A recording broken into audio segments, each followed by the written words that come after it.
ملت میں تعلیمی بیداری لانے اور تعلیم کے تئیں سنجیدہ رویہ اختیار کرانے کے مقصد سے اتر پردیش رابطہ کمیٹی اور سید حامد فاؤنڈیشن کے زیر اہتمام ایک کارواں نکالا جا رہا ہے۔ یہ کارواں آج بریلی پہنچا اور شہر کے فضل الرحمان اسلامیہ انٹر کالج میں تعلیمی کانفرنس منعقد کی گئی۔ اس میں شہر کے تمام دانشور حضرات نے شرکت کی اور اپنے خیالات کا اظہار کیا۔ اس کے علاوہ کالج کے اساتذہ نے بھی اپنے خیالات پیش کیے۔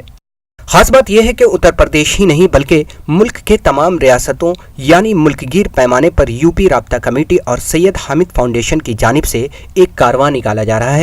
اس کارواں کا مقصد لوگوں میں خاص طور پر مسلمانوں میں تعلیم کے تئیں بیداری آئے اور لوگ اپنے بچوں کو ہر حال میں اسکول بھیجنے کی کوشش کریں۔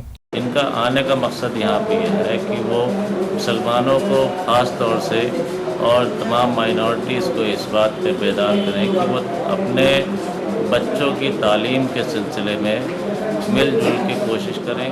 فاؤنڈیشن ایسے تمام بچوں کے تعلیمی اخراجات بھی اٹھانے کو تیار ہے جنہیں اعلیٰ تعلیم حاصل کرنے کے لیے مالی دشواریوں کا سامنا ہے۔ ان کے لیے فاؤنڈیشن معقول انتظام کرے گا۔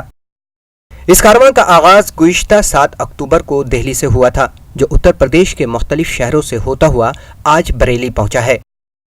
اس تقریب میں مہاراشٹر، بہار، راجستھان اور دہلی کے تمام مہمانوں نے شرکت کر کے خطاب کیا اور اپنے تجربات لوگوں سے شیئر کیے۔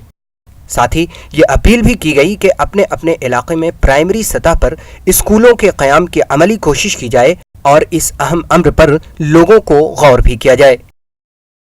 ای ٹی وی بھارت کے لیے بریلی سے مستفیض علی خان کی رپورٹ۔